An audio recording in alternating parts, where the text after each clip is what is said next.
Welcome back to part two of An Aesthetic of the Cool. You're at 109 right now. You can find the article that I'm reading by doing a Google search. You may search the title, An Aesthetic of the Cool, as well as the author, Robert Farris Thompson. I will now continue with An Aesthetic of the Cool. You're at 109 right now. The context of the cool. I am attempting identification of some main contexts of cool aesthetic happening in certain West African civilizations and their corresponding historically related African counterparts. When these strategies of aesthetic assuagement, what we might term the rights of the cool, are compared, point by point, certain elements of conceptual articulation seem clearly mirrored, suggesting to the writer the continuity in change of indelible cultural code.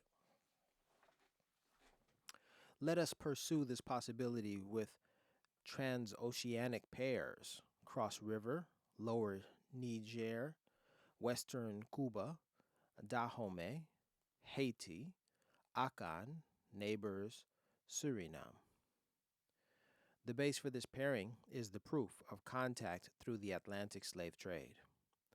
Thus, for a brief illustration, slaves from the region of Calabar on the west coast of Africa in southeastern modern Nigeria were brought in considerable numbers to the provinces of Havana and Matanzas in Cuba during the first half of the 19th century. Scraps of Efik and Ejagam, two languages of the Calabar area, are still spoken in these parts of Cuba to this day. Cross River and Lower Niger Cool, Western Cuba. The civilizations of the Cross River, where the United Republic of Cameroon and the Republic of Nigeria come together, and the Igbo speaking people farther west in the Niger Delta, both form an interesting province of the Cool. There is, for example, a reference to the ceremony known as cooling the village, Lopon Lawa, in Darrell Ford's study of a lower cross river society, the Yako, where questioning had elicited specific acts of hostility, obstruction, or other failures affecting rights and duties between patient and a spouse, relative, or a neighbor, the loss of supernatural protection would be implicitly attributed to this, and the prescriptions then included an explicit moralizing element. In such cases, a cooling rite was also enjoined at one or more shrines. The offending person, therefore, restored social equilibrium by ritual gifts of money and sacrifice, material amends, or the performance of entire ceremonies, behavioral amends.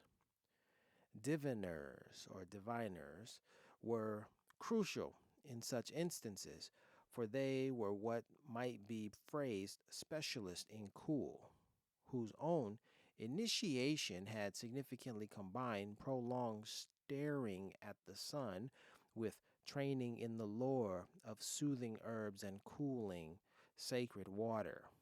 The concern with herbs, green, and the disk of the sun, orange, immediately suggests a vivid sense of contrast in nature harnessed for a higher order. Yoruba diviners sometimes wear beads of alternating green and yellow color, symbolizing the mystic complementarity of heat and coolness, chaos and order in the world of divination. Richard N. Henderson has written of coolness in traditional Onitsha Igbo culture. The classic example is homicide. The moment that a murder has been committed, the land is said to become hot and is believed not to be properly assuaged until warriors from the immediate patrilineage of the victim attack the premises of the murderer's ancestral home, driving off all occupants who take refuge with their mother's parents, burning or destroying the house, crops, and animals, and quite symbolically cutting down all the shade trees so that the land about the house becomes, in actuality, a fiery surface. The heating up of the land illustrates how the lineage is caused to share responsibility for the transgression of a single member. The killer, if innocent, may later return with his lineage segment to recover the land. But first, the lineage must provide compensatory transfer of one of the members of their own family segment to the family of the victim in order to cover the abomination and cool the land.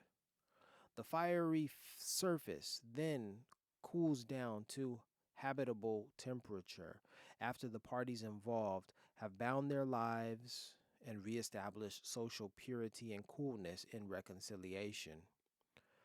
A person in traditional Onitsha society can acquire a sense of coolness through the learning of appropriate ancient lore. Thus, a senior daughter of the patrilineage tests every pubescent child's knowledge of basic ancestral customs to cleanse him of strangeness to lineage affairs. Purification by conscious acquisition of ancestral lore relates to the purification of the self that pervades the whole notion of mystic coolness in the West African sense. Personal purity cannot, however, be inherited. Personal purity is achieved. This is done through ceremonial rites in which the individual communes with his ancestors, becoming in the process more ancestral.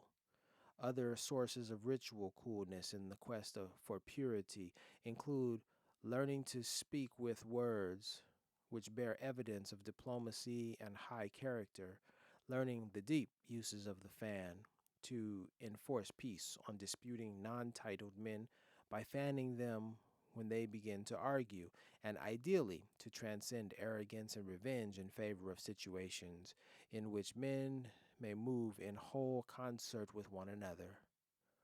The essential Onitsha Igbo image of ritual coolness includes permanent luster or luminosity, that state which, like the eagle feather, does not tarnish.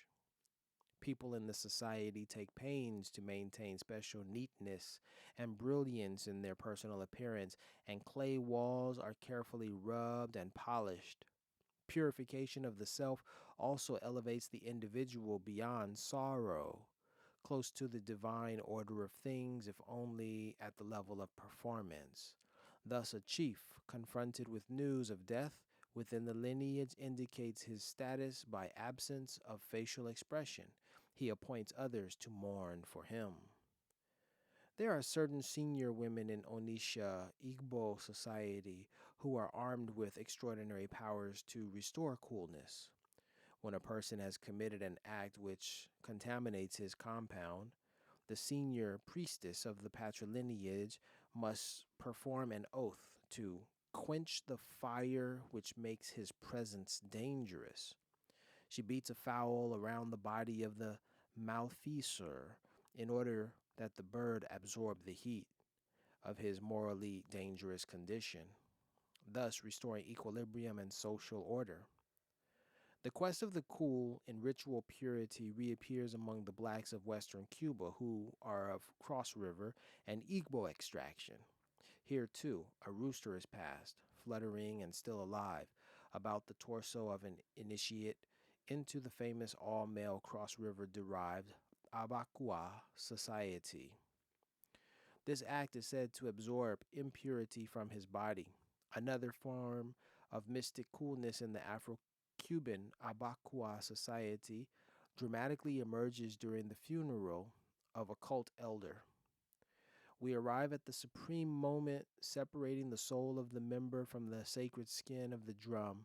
It is believed the spirit of the departed elder momentarily rests within the skin of a sacred friction drum, ekpe, before leaving this world forever. Next to the high priest, Ishwa, stands his helper, Imbakara, who carries a vessel half filled with water.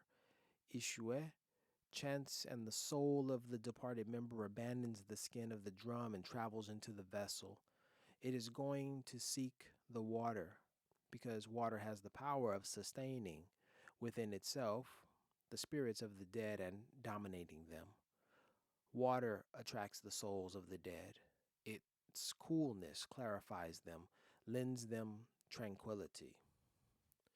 The spirit of the departed brother is thus dispatched to the mystic river. The priest lights the gunpowder sprinkled over the chalked representation of an arrow leading from a circle drawn around the base of the drum within the secret chamber to a point beyond the door. The gunpowder is ignited. It burns immediately along the length of the drawing, expelling in this way the soul of the dead man from the drum to the water. The carrier of the vessel of water then chants, "May your soul arrive cool at the sacred river, cool as it once existed in union with our sacred drum."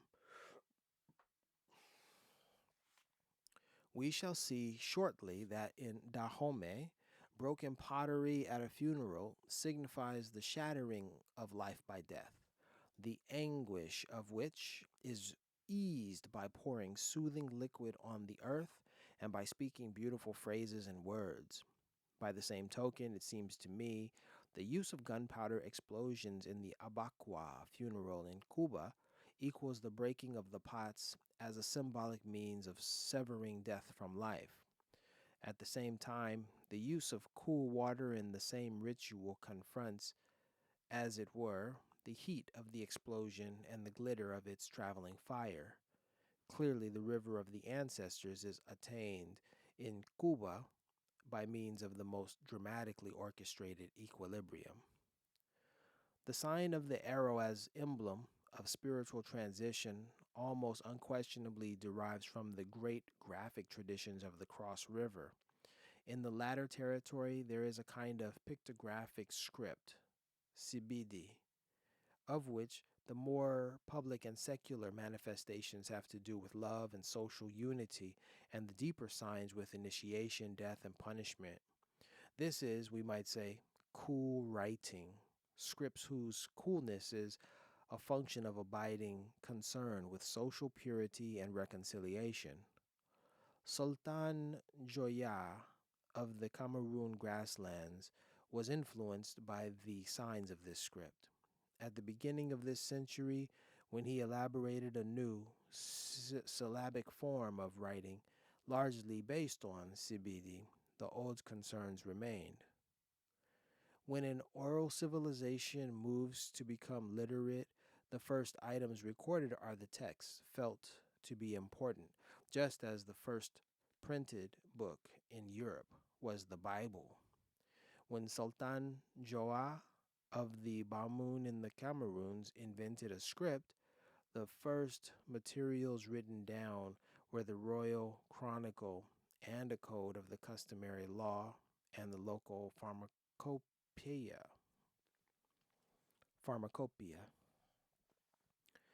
What Injoya attempted to make indelible history, law, and the use of the leaves combined aspects of leadership with herbalism.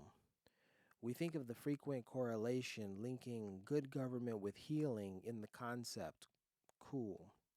Insight into the sorts of custom which bind together individuals and social groups and which keep them alive and well also characterizes the corresponding Afro-Cuban script, Anaforuana. But we will not consider this fascinating continuity here.